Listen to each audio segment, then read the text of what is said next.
रूपम परमात्म तत्त्वम् समस्त संकल्प विकल्पमुक्तम्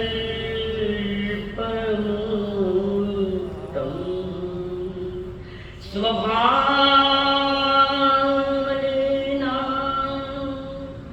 निवसन्ति नित्यम् जानन्ति योगिन स्वयमेव तत्त्वम् जानन्ति योगिन स्वयमेव तत्त्वम् तुम ही तो मेरे माता पिता हो, तुम ही तो मेरे बंधु सखा हो, तुम ही तो मेरे माता पिता हो, तुम ही तो मेरे बंधु सखा हो।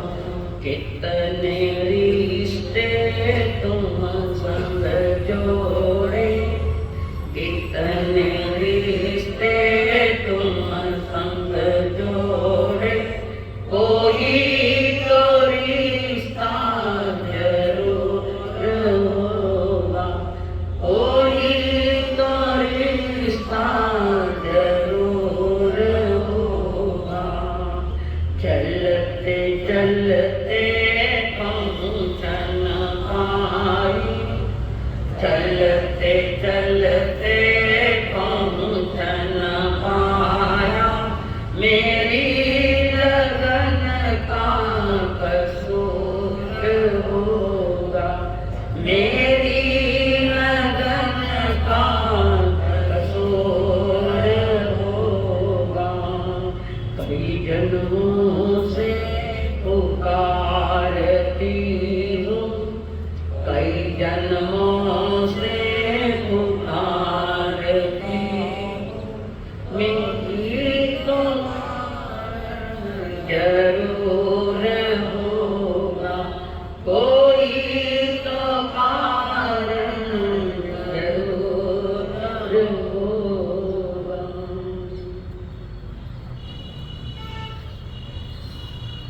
पंच परमेश जी प्रणाम।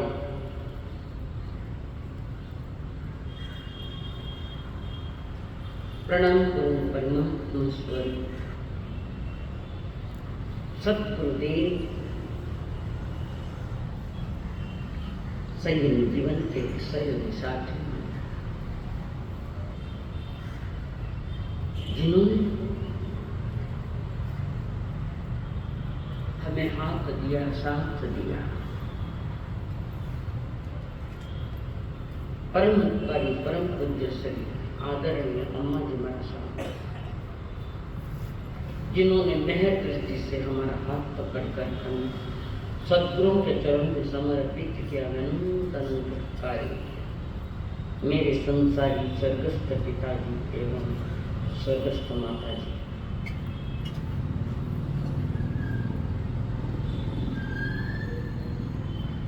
जीवन का मोल समझने के लिए आयु विद्यमान आपके भीतर में विराजमान भगवान आत्मा को मेरा प्रणाम।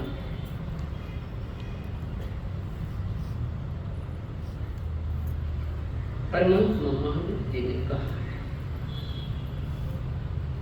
शरीर मोह नावृत्ति है, जीवो विच्चई नाव्यो संसार वन्नो जम तरंती महेशी।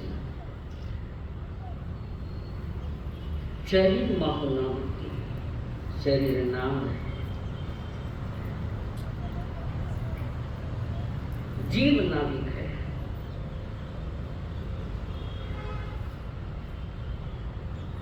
महावीर को नहीं कहा तुम नाविक हो। अब गीता में कहते हैं मेरी नैया पार करो। गीता में कहते हैं नाविक को तुम्हें ही बनना है। अपनी नैया का नाविक हमें ही बनना है। नाव कैसे चलानी ये परमात्मा विधि विधान बताता है, पर नाव तो चलनी है हमें ही चलानी है। नाव मेरी और चलाने वाला कोई और ऐसा नहीं हो सकता। ठाम है जिन धर्म इस पर, मक्कम है मजबूत है। जो भी करना है वो तुम्हें करना है, महावीर कुछ नहीं करते। जो भी पाना है वो तुम्हें पाना है, महावीर नहीं देते। तो तुम बड़े तो महावीर बड़े, अनिकांत है, एक पक्ष की बात नहीं है। कौन बड़े है? हम बड़े हैं, तो नाम मुझे चलाना है। हम बड़े हैं, पुरुषार्थ तो मुझे करना है, और मेरा पुरुषार्थ ही मुझे उस किनारे पर ले जाएगा। मेरा तो किसी अपेक्षा से हम आगे हैं, और सही अपेक्षा से तो प्रभु महावीर आगे है। दिशा निर्देशन है, नाव कैसे चलानी, शरीर के साथ कैसा व्यवहार करना, शरीर के साथ लेकर आप कैसे चलाओगे अपनी नाव। प्रभु परमात्मा जी नाम तू नाविक है। गौतम को तेरी नाव तू चला, मीठा चलो, कहा तक नहीं कहा तुम्हारी नाव तो गौतम कहने तमाशा से चालू था।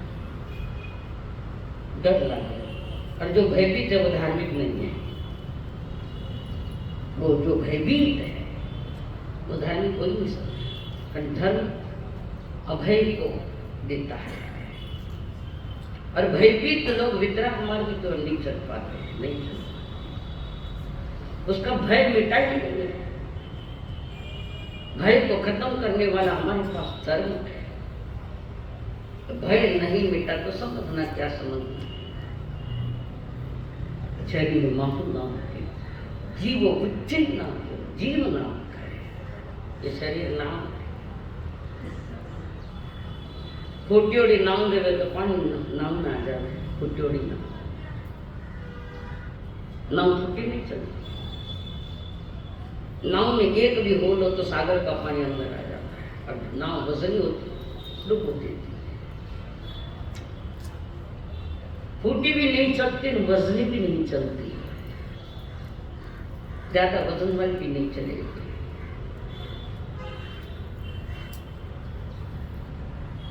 जीवो उच्चैन संसारो अनुगतो, संसार महासागर है। महासागर है संसार। जिसको संसार महासागर दिखाई दिया, जिसको संसार भयावह दिखाई दे दिया,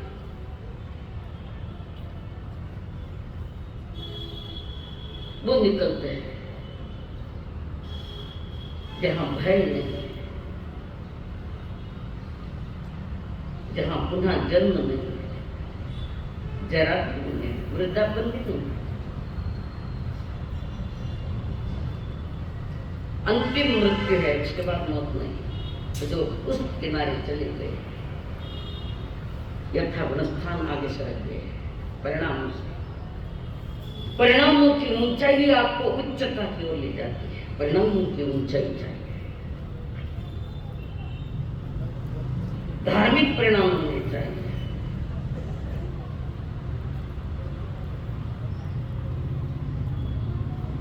धर्म क्रिया लेकर बैठे थे, पर परिणामों की ऊंचाई होगी कह नहीं सकते। ये तो आप जानते हो, केवल भगवान जानते, दूसरा कौन जानता है। आपको स्वयं को ही जानना होगा, स्वयं को ही समझना। और जो समझ जाता है संसार और अनुभव, तो संसार का एक किनारा छोड़कर सिद्ध के दूसरे किनारे की ओर पहुंच जाता है। वो तैयारी अपनी होनी चाहिए। तैयारी खुद की होनी चाहिए कि चलना है उस किनारे पर। हमारी तैयारी नहीं है। गांव में जाओ तो कितना तैयार होते जाओ, कटू याद आ जाएगी, up to date, suit boot tie perfume, पता नहीं क्या क्या। एक शादी में जाना, संसार के काम में इतनी तैयारी से जाते हो, बारात इतने तैयारी से, तो दूल्हा कितना तैयार होगा। हमारा लक्ष्य परमात्मा, परम पथ की ओर। वितराग मार्ग में पंथ नहीं है, पथ है। पंथ है, आद पंथ है, पथ नहीं। आद पंथ लेकर बैठे सांप्रदाय, इस मार्ग पर पंथ का विषय नहीं, पथ का विषय। और वो पथ भी पवित्र रत्नों के साथ सत्य का अनुभव हो जाए, सत्य क्या जानकारी हो जाए और जीना भी सीख जाए। वैसे इस शरीर का आधार है ये शरीर, कीमती है, बहुत कीमती है। कौन सा शरीर है खाली बोलना पीछे संचय थी, और शरीर किस है?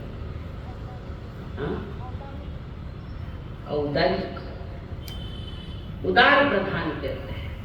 यही एक शरीर है जिस शरीर से संसार से मुक्त हो सकते हो। यही शरीर, दूसरा कोई शरीर नहीं।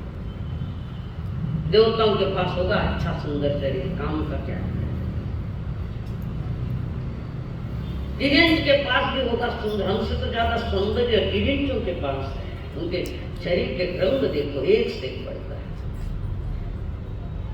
क्या काम है? यही एक शरीर, औदारिक शरीर कहते हैं। भले ये सड़न गलन विध्वंसन वाला हो, सड़ता भी निकलता है। किसी का जीव निकलता तो थोड़ी देर में सड़ना चालू हो जाए, जीवों की पत्तियां चालू हो जाए।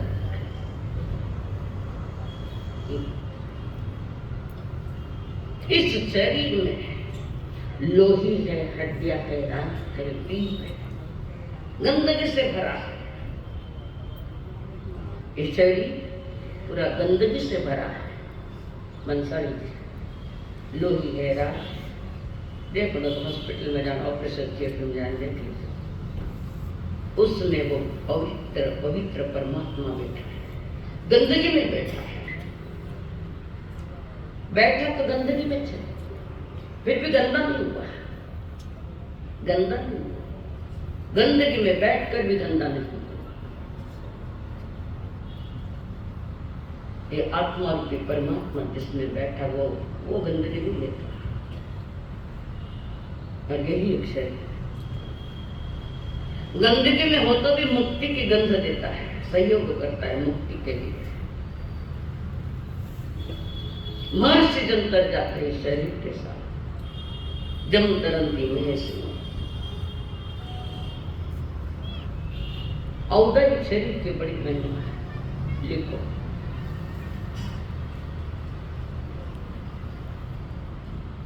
देव गति के कोई भी देवी देवता,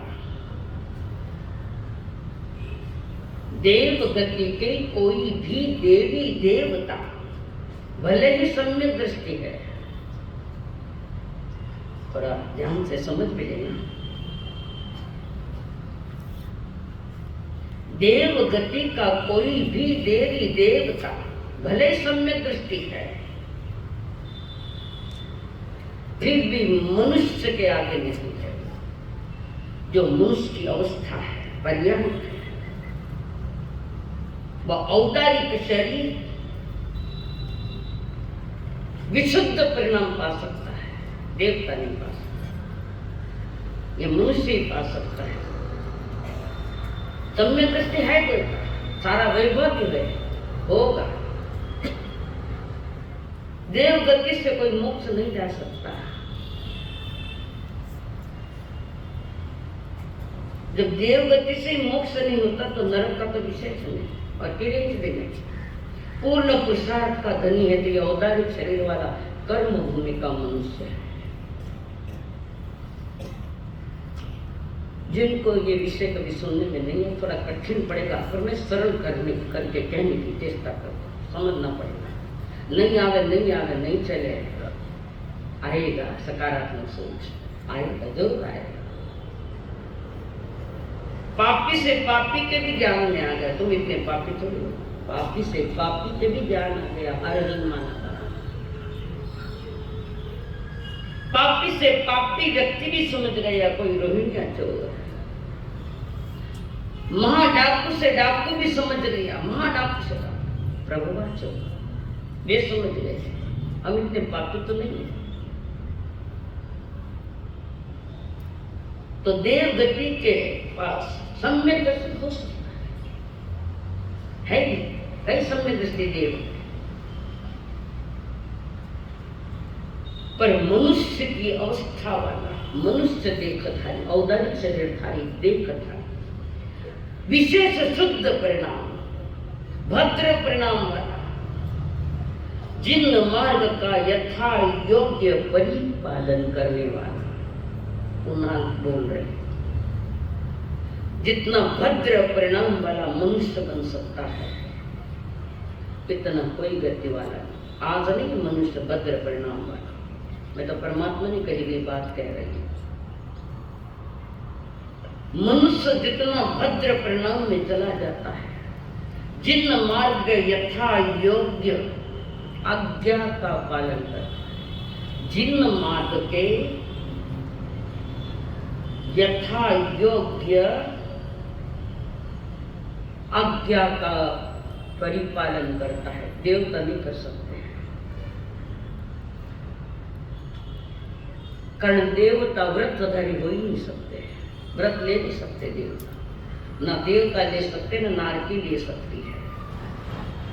तीरंश में सन्नी किरण जैसे कोई अपना चंड पहुंची, नंदन मणियारो थोड़े बहुत, वो भी ज्यादा नहीं ले सकते। वे व्रत ले सकते हैं, थोड़े थोड़े ले सकते व्रत। 11 व्रतों तक तीरंश भी लेता है, क्या तो मनुष्य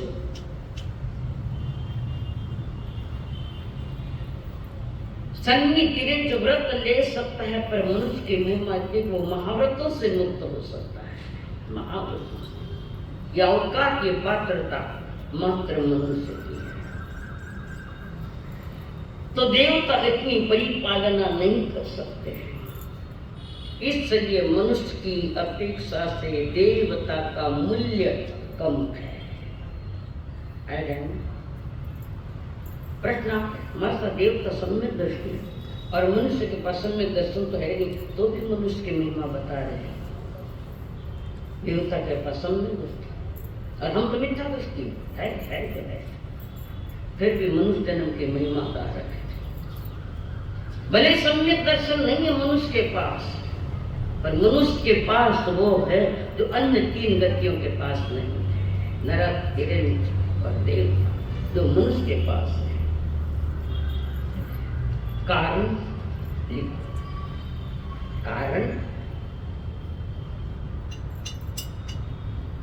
मनुष्य बुद्धिपूर्वक संकल्प पूर्वक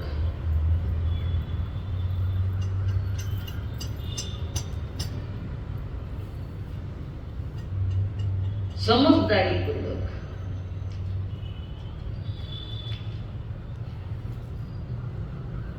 स्वाध्याय संवर सामयिक कर सकते हैं। बुद्धिपूर्वक, संकल्प पूर्वक, नियम पूर्वक स्वाध्याय कर सकते हैं, संवर ले सकते हैं, सामयिक ले सकते हैं। लीना सामयिक लीना। और अभी कोई देवलोक का इंद्र आ जाए तो इंद्र को झुकना पड़ेगा, हम नहीं झुकेंगे, हम सामयिक में। देवगति के देवता का मूल्य इतना नहीं है जितना मनुष्य, कारण मनुष्य बुद्धि पूर्वक ले सकता है। त्याग तथा सामयिक संवर स्वाध्याय ज्ञान मनुष्य कर सकता है, सबसे आगे बढ़ सकता है, सबको पीछे छोड़ देता है मनुष्य। यह औदारिक शरीर की महिमा है। देवता त्याग प्रत्याख्यान नहीं कर सकते।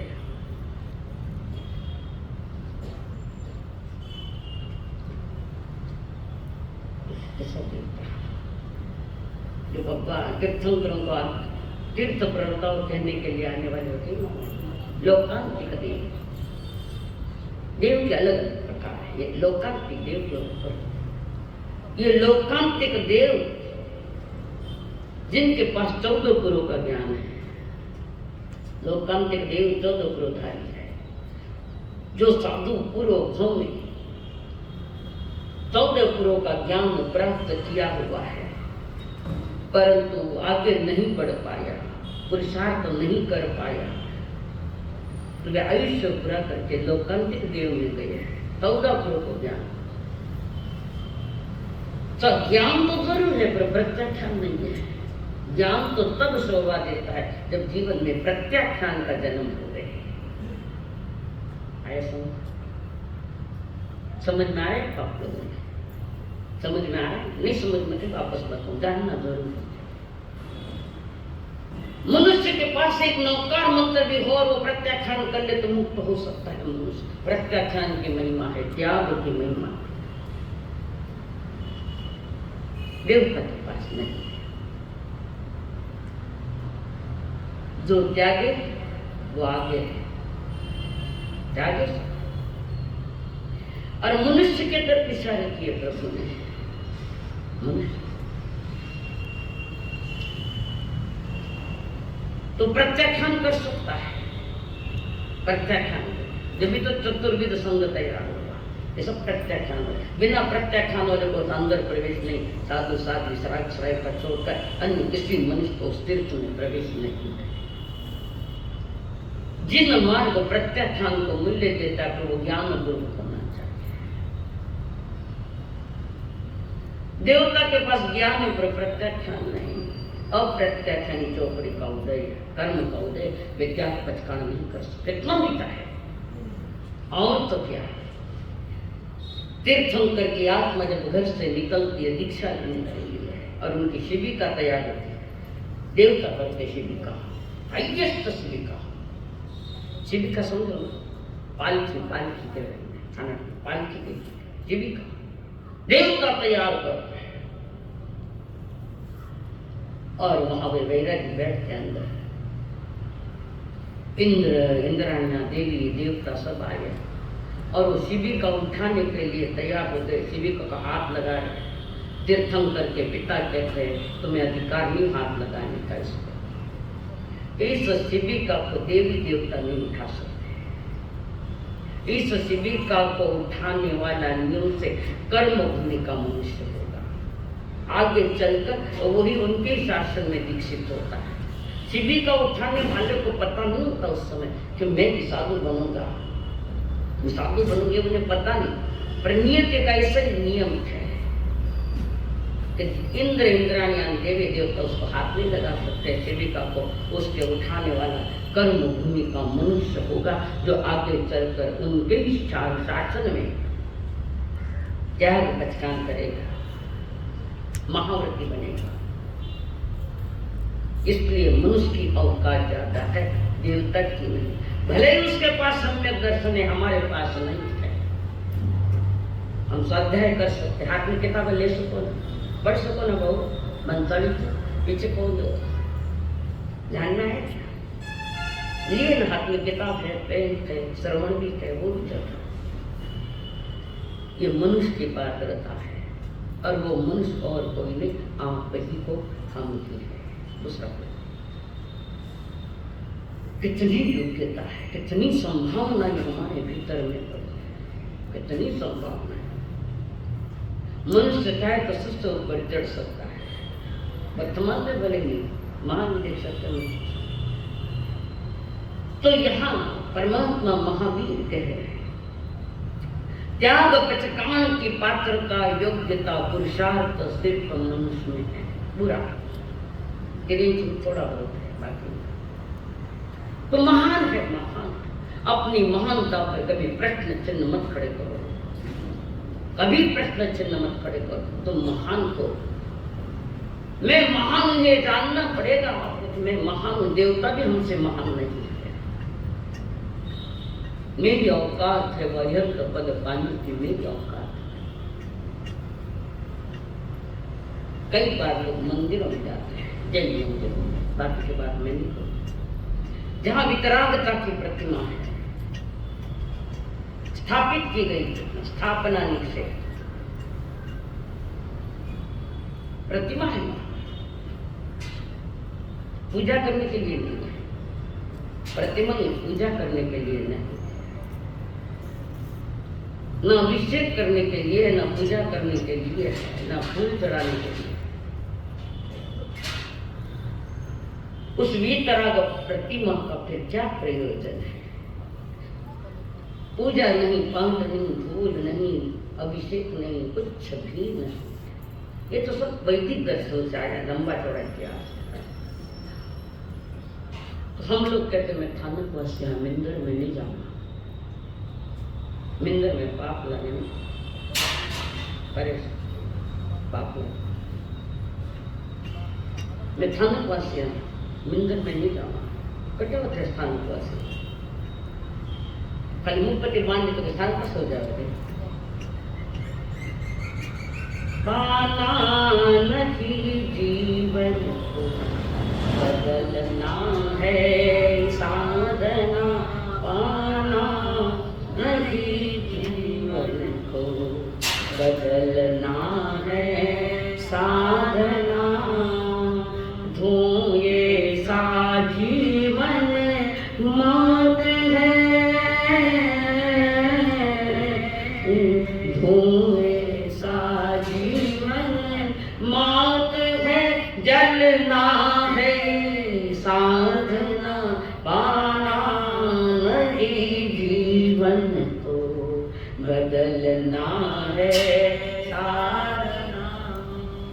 कपड़ा बदले उठे जावे, वेश परिवर्तन कर लो तो कहीं फैंसी ड्रेस में भी वेश परिवर्तन। एक बात कहूँ पक्की ध्यान रखना, कभी भी कोई भी फैंसी ड्रेसेस का कार्यक्रम को लेवे तो साधु साध्वी के बाद मत पहना। ये पवित्र बांधना है, चढ़ाने के बाद उतारा नहीं जा रहा, मजाक है ये। बड़े रहने को जाना है, पदाधिकारी साधु साध्वी का वेश दिखाने से। अभी नाटक में आया हुआ था पर नहीं, इस पवित्र वेश की महिमा वही जानता है जो प्रभु के अनुसार कहे जीता है, वो जानता है। घटना हुई थी एक बार, एक आदमी बहुत बीमार पड़ गया, बहुत बीमार, जिंदगी की आखिरी घड़ियां, ये घटना कह रही, जिंदगी की आखिरी सांसें ले रहा, आखिरी सांस। मैंने संत का दर्शन करना, गांव में संत को बुला, समय थोड़ा है उसका, गांव से संत कहाँ से आए? तो जो बुजुर्ग लोग थे, बड़े विशाल के विद्वान के अनुभवी है, बुजुर्ग यानी जिसके पास अनुभव का खजाना है, शरीर से बुजुर्गों का कोई संबंध नहीं है। तो उसने कहा कि महाराज साहब के दर्शन करना, मंगल पाठ सुनना। मैं जा रहा हूँ, जाने के पहले बस मंगल पाठ सुन लूँ थोड़ा। तो गाँव वाले बुजुर्ग ने नौजवान को तैयार, नौजवान रियल घटना के देश की ताकत क्या है वो बता रहे। एक नौजवान लगभग 30-35 बरस का, उसको तैयार किया, उसको मंगल पाठ करा, सिखाया। कोई कावे को नहीं ना लोगों ने मंगल पाठ, मंगल पाठ के ये भी मालूम नहीं। सवेरे दुकान खोलो तो अच्छी तरह से करो, रात दुकान मंगल करो, कारण मंगल करना है तो जीवन का अंतिम समय भी मंगल हो जाए। जन्म से दुकान खोल के जाते वक्त जीवन का मंगल हो जाए, और वो मंगल मिलता है अरिहंत के जनमान से, परमात्मा की देश न से। उस लड़के को सिखा दिया, थानक में को बोले थोड़ा कपड़ा लपेटते होगा, पहले रखते थे, होगा भी है, ज्ञानी के स्थानों में भी होते हैं वो, कई बात बहुत अच्छी है, अपने यहाँ थे, आइए उसको देख। वो धीरे धीरे उसको स्टाइल से गए, कैसे चलना क्या चलना, और वो आदमी मरने की तैयार है। धन्य भाग्य संत दर्शन हुए, धन्य भाग्य। गुरुदेव अभी करनी बनते का पाठ नहीं है, खाली वेश। गुरुदेव धन्य हुआ मैं, जाते जाते आपके दर्शन करें। और तो टाइम इतना ही है, मंगल पाठ सुना था। अब उसको याद करवाया था, सब ने आया था मंगल पाठ आवे दुनिया में आगे मंगल पाठ सुना। धन्य हुआ आज परमात्मा के आशीर्वाद पाने का अवसर मिला। संथारावाने साधक सोए मना मथे मंदा में गुरुदेव बड़ी कृपा करिए आप यहाँ आकर सुन रहे हैं नौजवान लोग भी सुन रहे, उनको तो मालूम नहीं यह हकीकत नहीं है, और उसके परिणामों में हकीकत है, रोगी के परिणामों में हकीकत है, निरोग के भी परिणामों में इतनी परिणाम नहीं है। रोगी लोगों ने कहा चलो जय हो विजय हो। वो लड़का सोच रहा है इतने समय के लिए मैंने वेश पहना, सारे संसार वंदन कर रहा, जय हो विजय के नारा। मैंने तो एक नाटकीय ढंग से ये वेश पहना। लोगों के कहा चलो स्थान ये वेश उतार दो। वो लड़का कहता है अब नहीं, जिस वेश में इतनी ताकत है कि लोग जय जयकारों से नारे लगाते, वो वेश अब उतरेगा नहीं। और उसने दीक्षा ली, ये वेश की ताकत। तुम सामान्य समझते हो वेश को, हर चीज की महिमा है यहाँ। तो वो मैं इसकी बात कर रही थी मंदिर की बात कि भाई लोग कहते हैं थानकवासी है, लोग कहते हैं मिंदरमार। कोई थानकवासी नहीं, कोई मिंदरमारी नहीं है, शब्द रह गए, बाकी जैसा चाहिए वैसा नहीं। और वो हम जाते हैं जब मंदिर में बैठते, वितराग प्रतिमाओं के सामने बैठते हैं पूजा पाठ करने के लिए, अनिवेश दृष्टि से उस प्रतिमा को देखना और मन में अनुप्रेक्षा करना, भावना प्रभु आप भी कर्म भूमि का मनुष्य थे, आप थे कर्म भूमि के मनुष्य, आप थे पहले मोक्ष जाने के पहले। मैं भी कर्म भूमि का मनुष्य, मैं आप भी माँ की गोदी में 9 माह 7.5 रात थे, मैं भी मेरी माँ की गोद में इतना महीने रहा। मैं भी आपके पास व्यावधारिक शरीर था, मेरे पास व्यावधारिक शरीर था। आपके पास परिपूर्ण इंद्रियां थी, मेरे पास भी परिपूर्ण इंद्रियां थी। आपने भी महाव्रत किए, समय आएगा तो मैं भी ले लूंगा महाव्रत। आप में और हमारे में यहाँ तो कोई खास फर्क नहीं। आप भी गर्भवत मनुष्य, मैं भी गर्भ से आया, मैं भी गर्भवत मनुष्य। जब आप बन सकते हो तो मैं क्यों नहीं बन सकता? कारण आज जिस जगह मैं हूँ उस जगह पहले आप भी उसी जगह थे जहाँ आज थे। अतीत में जहाँ मैं हूँ वहाँ आप भी थे। आप आज वर्तमान में जिस जगह है, एक दिन मैं भी उसी जगह आ जाऊंगा। वो प्रतिमा का पवित्र आलम्बन, आदर्श आलम्बन लेकर स्वयं का पुरुषार्थ जगाना, इसलिए प्रतिमा है। माता पटकन प्रतिमा नहीं है। भले जैन मंदिरों में भी प्रतिमा, मेरा प्रतिमा कोई विरोध नहीं। जैन स्थानों का से करे विरोध, मैंने जिंदवानी माने में नहीं तो क्या करे, नहीं चाले थाने कई चाले वही मैंने माना नहीं। प्रतिमा का भी विरोध नहीं करते, कारण 4 निक्षेप में स्थापना निक्षेप, ऊंचा आलम्बन लिया है, ऊंचा आदर्श पकड़ा है। कारण मुझे भी तो आदर्श बनना है। आदर्श बनना है तो आदर्श पुरुषों का आधार लो तो आदर्श बना जाता है। अमीर बनना है तो गरीबी का आधार मत लो, अमीर बनना पड़ता है। अमीरों के साथ चलना पड़ेगा, अमीर कैसे बनना है? मनुष्य जन्म की अपेक्षा, औदारिक शरीर की अपेक्षा आप अमीर हो, और तुम्हारी अमीर वहां तक आगे नहीं सकती, मत के रहेगी। तो ये जो औदारिक शरीर है हमारा मनुष्य का, जो सब कुछ कर सकता है, देवता कुछ नहीं कर सकते, कुछ नहीं। सारी नौका से नहीं कर सकते, क्या प्रत्यय का नाता ही नहीं है, कर्मों का आवरण है। और मनुष्य अंतरंग बहिरंग से सुंदर हो सकता है। अंतरंग परिणामों से भी उठता है और बाह्य क्रियाओं से भी उठता है, दोनों साथ साथ चाहिए। ये दो पटरियां हैं, अंतरंग की और बहिरंग की। अंतरंग में परिणामों की उच्चता और बाहर में योगों का सौंदर्य, मन वचन काया। सही प्रयोग, शुभ प्रयोग, ये दोनों अंतरंग बहिरंग जब एक हो जाते हैं, ये देवता में नहीं हो पाता।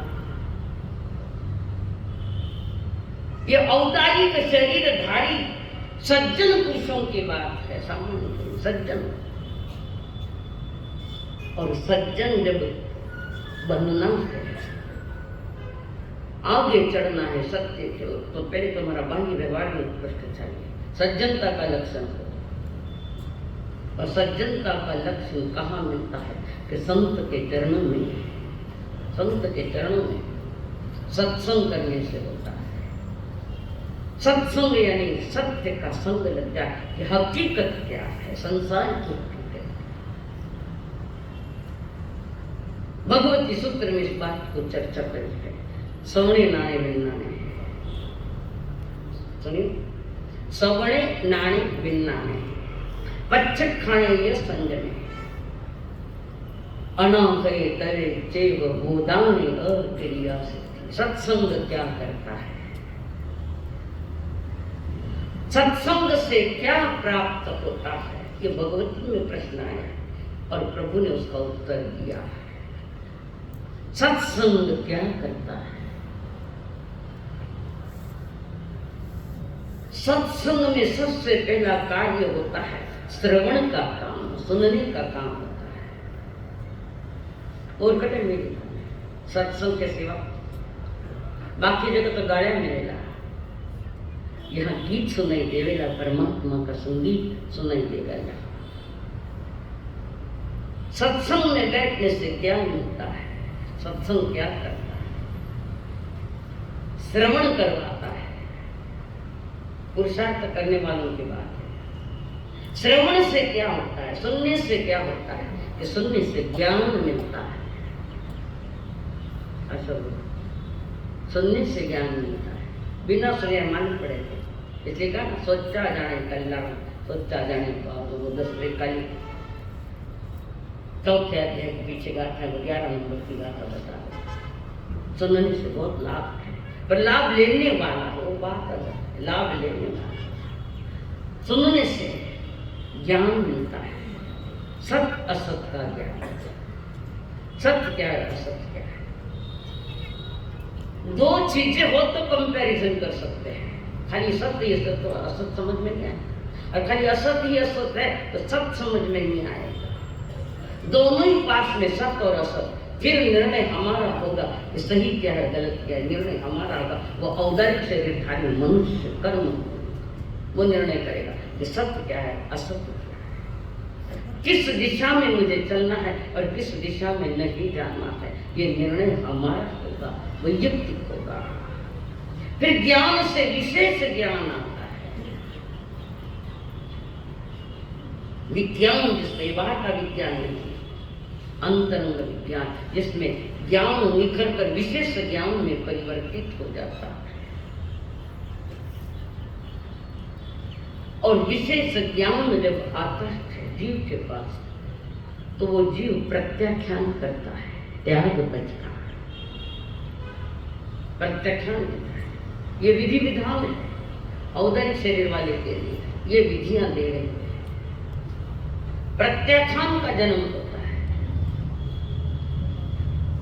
व्याख्यान वही जिसमें प्रत्याख्यान होता है, बाकी व्याख्यान नहीं है।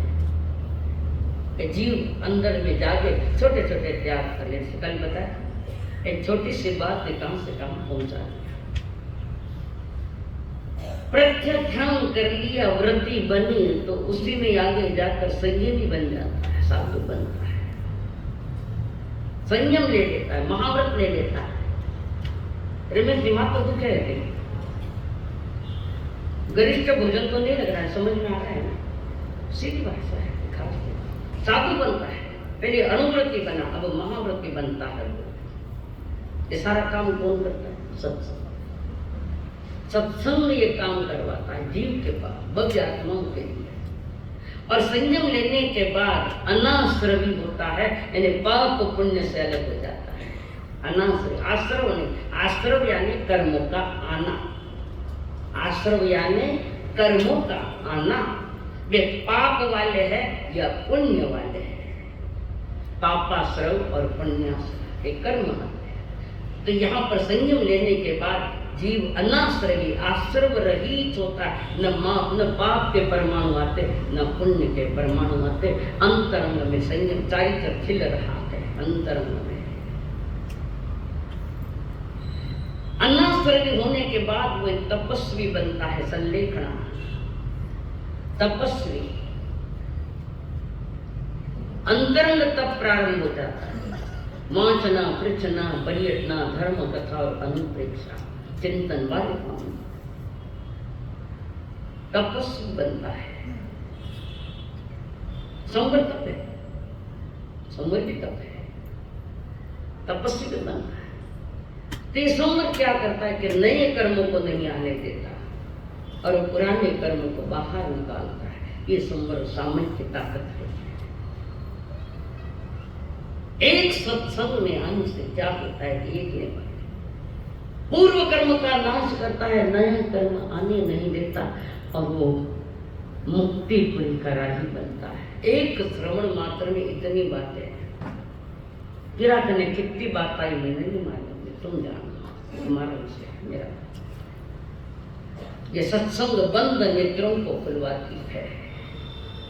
अंदर से अंतर की आंख खुलती है, ज्ञान की आंख खुलती है सत्संग से। बंद नेत्रों को खुलवाती है।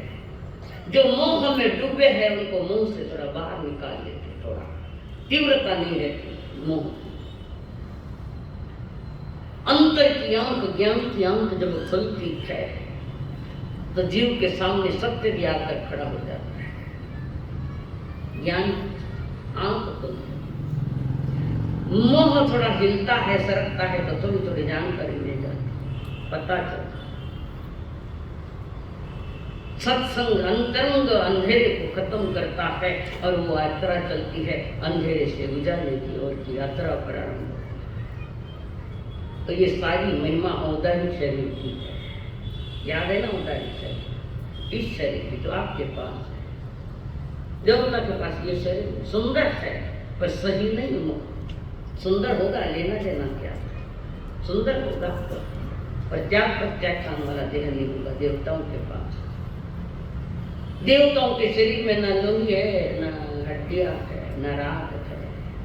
हड्डियां नहीं, लोही नहीं, रात, उसमें भी परमात्मा स्वरूप आत्मा बैठी है पर उसका कोई उपयोग नहीं। औदारिक शरीर भले ही अंदर में गंदा है, अंदर में लोही है, हड्डियां है, पीठ है, मांस है, सब कुछ है पर इस सब कुछ में भी सत्य निकाला जाता है, इसी में से निकाला जाता है। गंदे शरीर में से भी समाधि भाव को प्राप्त कर सकते हैं सत्संग करने वाला औदारिक शरीर। इंद्र क्या है, प्रभु के समुद्र में इंद्र इंद्राणी आती है, खाली सुनकर चली जाती, जो चलेगा वो कर नहीं कुछ सकते। पीड़ा है उनको, पीड़ा बहुत है। बेचाते यही जन्म मुझे मिले जो महिमा मंडित होता है। अरे महावीर जी की आज्ञा का पालन करके आगे हो सकता है। देवता के आंख में तब आंसू आते, हमारे पास सब कुछ है, सब कुछ खोटा है। सत्य तो औदारी शरीर वाले मनुष्य के पास, और वो तुम भी हो। खुद को समझने की चेष्टा करो कि मेरी पात्रता कितनी है, कितनी योग्यता, पर हमने अपनी योग्यता को समझा ही नहीं। देवता जो हमें सुनकर चले आ जाए वैसे लोग सुनकर चले जाते हैं। अनमोल है, सामान्य मोल नहीं शरीर का। इस शरीर को समझने के लिए तुम्हें शरीर का मूल, शरीर क्या है, कौन सा है, कीमती कौन सा, ये समझना तो पड़ेगा। वैक्रिय शरीर है, देवताओं पर इधर औदारिक शरीर वाला मनुष्य है, दोनों है। दोनों की तरफ तुम देखो और दोनों का तुम निर्णय लो तो निर्णय में आएगा औदारिक शरीर महान है। औदारिक उदार है, उदार जो परमात्मा की तरफ ले जाकर हमें 14 गुण स्थानों के पार करवा दे, खुद वापस आ जाएगा। देवता का शरीर नहीं शरीर, इसलिए कहते शरीर माहू नाम होती। मनुष्य जन इससे कर जाते शरीर नाम है। और इस शरीर के साथ इतनी बातें मिलती जो भगवती में अंतरंग परिणाम होते हैं, अंतर्भाव बदल जाते हैं। अंतर में एक अध्यात्म की मस्ती आ जाती है। पर ये समय थोड़ा है इसके पास, इस शरीर के पास समय थोड़ा है। ज्यादा 100 कर लिया, 125 कर लिया, इससे ज्यादा नहीं। देवता की उम्र ही बहुत है, क्या काम की वो उम्र। ये थोड़े ही उम्र वाला ये शरीर, थोड़ा उम्र तक, उस साल तक ये शरीर अपने साथ होगा, उसके बाद नहीं। पर पुनः देवलोक में गए तो कोई काम का नहीं, कुछ काम का नहीं।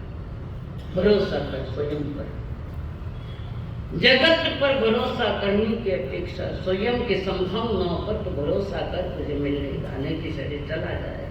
नर तन का भरोसा कर, नर देही कान भरोसा कर, कब छूट जाए क्या खबर। नर देही कान भरोसा कर, कब फूट जाए क्या खबर। है पानी तेरा बुदबुदा, है ये पानी तेरा बुदबुदा, कब फूट जाए क्या खबर। नर देही कान भरोसा। देवता के लिए नहीं क्या तुम्हारे देवता के लिए इसका भरोसा मत कर, कारण उन्होंने जितनी उम्र ली है उतनी पूरी करेगा देवता। नाती उनका आयुष्य टूटती नहीं है, हमारे बीच में भी खत्म हो सकती है, थोड़ी उम्र में खत्म हो सकती है।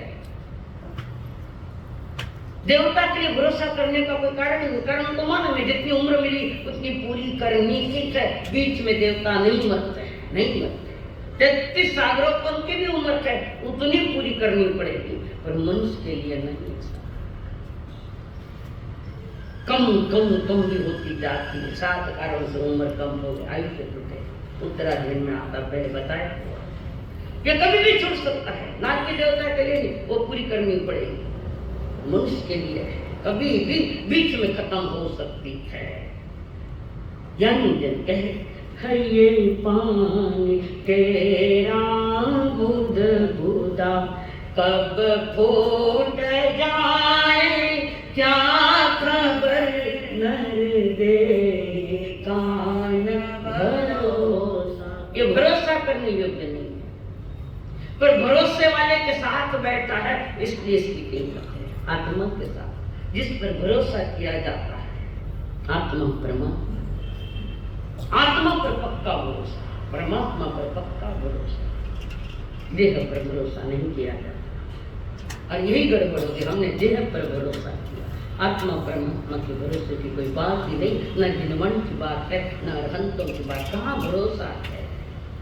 बोलने तो घणे मन घणो भरोसा देवरी अरिहंतो मोह देवो जाओ जिन सुसौन गुरु जिन पणतम तत्तम ये समर्थम में है क्या। बोले कैसा चाले त्याची वंदावी पाहू, तो करा महाराज बोले कैसा चाले त्याची वंदावी पाहू। अरिहंत बोले वैसा चालत होते, बताओ चालत बीत टाइम के साथ अभी जागे तभी सवेरा, अभी भी जाग सकते हो। तुम्हारे शरीर की महिमा बहुत है, इसको महिमा मंडित करना पड़ेगा। विद्या बचपन को खोया खेल में, यौवन गया जग में। बचपन को खोया खेल में, यौवन गया जग में। इस खेल में और मेल में, इस खेल में और मेल में, भटका तू जग में दर बदर। नर देही कान भरोसा कर, कब छूट जाए क्या खबर। है ये पानी तेरा बुदबुदा। कभी चिंता, पानी तेरा बुदबुदा, मानुष की जाती फूट जाएगा। सूर्य प्रभात आई मनुष्य के जाती, पानी के राह बुदबुदा मन मनुष्य के जाती, देखत ही फूटे जाएगा जो तारा प्रभाती, प्रभात का भोर का तारा कब आवरण आ जाएगा कब पता। एक सत्संग की इतनी महिमा भगवती सूत्र में आई। एक समय या एक मिनट का किया गया सत्संग आत्मा को परमात्मा की ओर ले गया। रोहिणिया चोर कहानियां बहुत सुनी है, खाली कहानी सुनी, मेरे जीवन की कहानी नहीं बनाई मैंने। दिवाकर जी महाराज का प्रवचन कर रहे थे, हजार लोगों के लिए, और उनके व्याख्यान उनके वक्ता की बात ही अलग थी। महान विद्वान दिवाकर चौथ जी महाराज धर्म सभा में बुला रहे, उस सभा में लोग सुन रहे, हजारों लोग सुन रहे, उस दिवाकर जी महाराज प्रवचन की धारा चला रहे, और उस प्रवचन के बीच में एक व्यक्ति खड़ा हुआ, एक व्यक्ति खड़ा। महाराज इस नगरी का मैं सबसे बड़ा डाकू, चंबल घाटी को उतर, सरकार मुझे पकड़ने के लिए, सरकार ने कई घोषणाएं कि उसको इतना बख्शिश मिलेगा मुझे पकड़ने के लिए, कोई पकड़ नहीं पाया मुझे, कोई भी पकड़ नहीं पाया। सरकार ने बहुत प्रयत्न किए, कई सिपाही लगाए, कोई जासूस से लगाए, कई लगाए, कोई नहीं पकड़ पाया। मैं इतना चालाक था। गुरुदेव आपने मुझे पकड़ लिया, आपकी वाणी ने मुझे पकड़ लिया, आपकी वाणी में मैं पकड़ा गया कि मैंने गलत काम किया आज तक। बस प्रत्याख्यान करा दो कि जिंदगी में पुनः कोई डाका नहीं डालूंगा, चोरियां करूंगा नहीं, गलत काम नहीं करूंगा। ये जिनवाणी का प्रभाव है। हमारे भाव संसार के तो प्रभाव जिनवाणी का कैसे सत्संग ज्ञान करता है। अकबर के दरबार में एक फकीर आया, फकीर, और वैसे भी अकबर फकीरों को भी बहुत सम्मान देता था, कलाकारों को बहुत सम्मान देता। तभी तो बीरबल अकबर के दरबार में, अकबर मुसलमान है, ये ब्राह्मण, बीरबल बहुत मान, 9 रत्नों में सबसे ज्यादा मान तो बीरबल को मिला है। उत्पात या वृद्धि,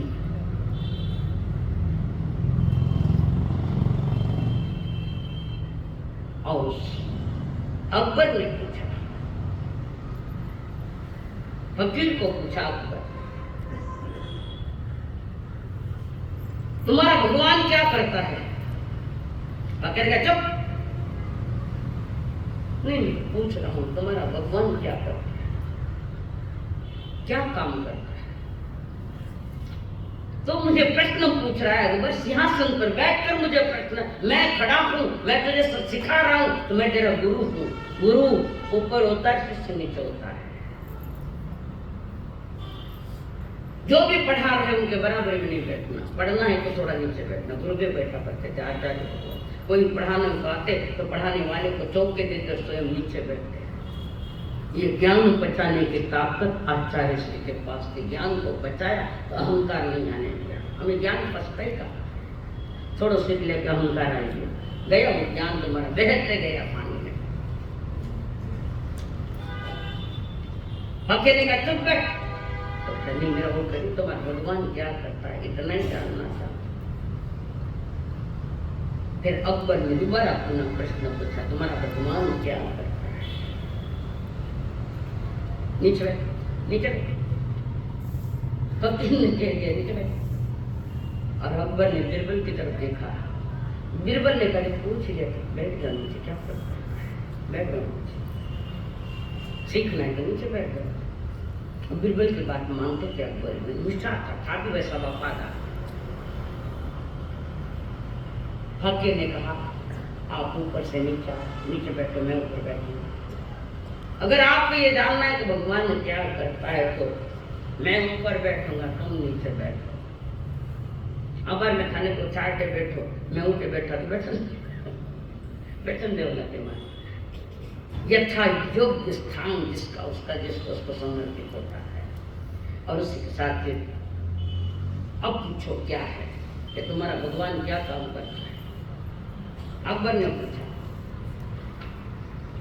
तो फकीर ने कहा, अकबर बादशाह जब आप ऊपर बैठे थे तो आपके सर पर मुकुट था, अब नीचे बैठे तो तुम्हारे सर पर मुकुट क्यों? वो मुकुट हमारे सर पर लगा हुआ। अब राज ताज है तो राज्य का ताज है। बिरबल की तरफ देखा, लगा दो, क्या था लगा दो, ताज लगा दिया। बिरबल की आज्ञा का पालन कर रहे हैं हमारे अकबर बादशाह। बस 2 मिनट के लिए नीचे नो ताज में निकाल दो, क्या अड़चन क्या है? तुम्हारे भगवान क्या करते बता रहे ना। अपने प्रश्न, जब प्रश्न आपने ही पूछा है तो उनकी आज्ञा का पालन करना पड़ेगा। जवाब दिए, फिर पूछा तुम्हारे भगवान क्या कहता है? उसने कहा एक बात और बात, ठीक ढंग से बैठो। बैठ गया।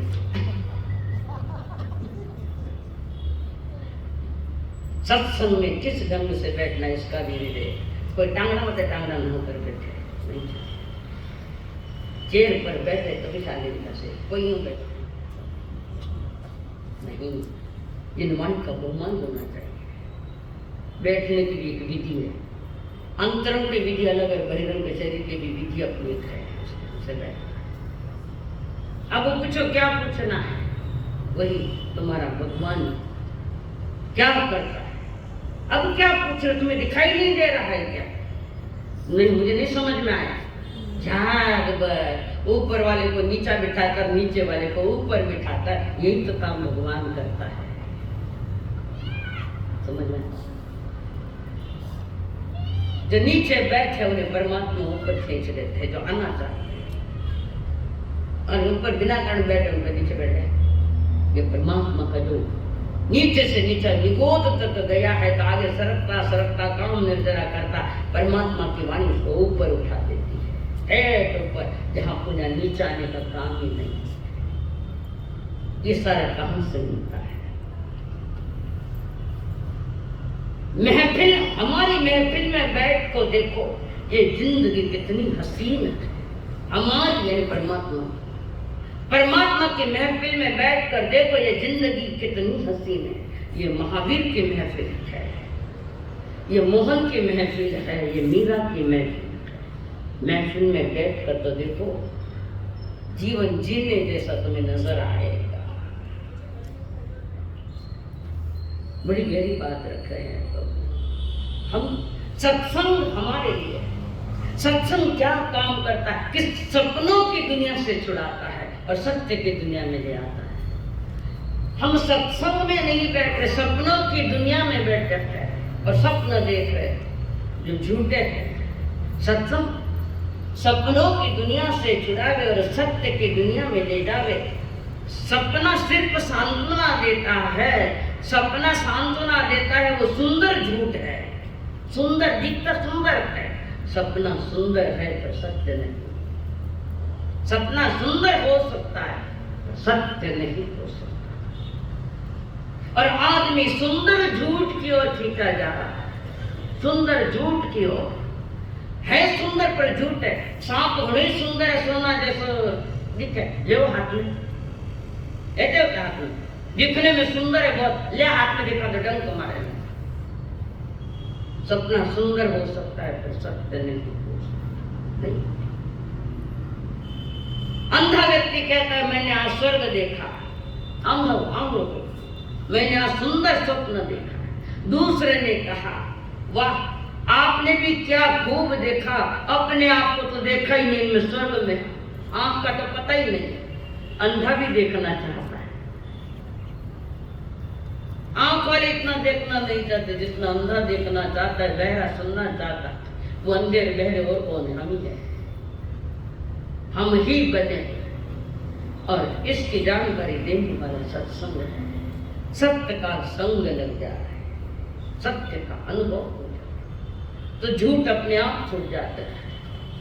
नोटा में एक नकली नोट आ गई और सही नोट आपको मालूम है ये गलत नोट है, छुट्टिया कर रखे मैंने हेलो गड्ढिया में पकड़ ही डाले। ये नोट झूठी है, गलत है, सही नहीं है, नकली नोट है।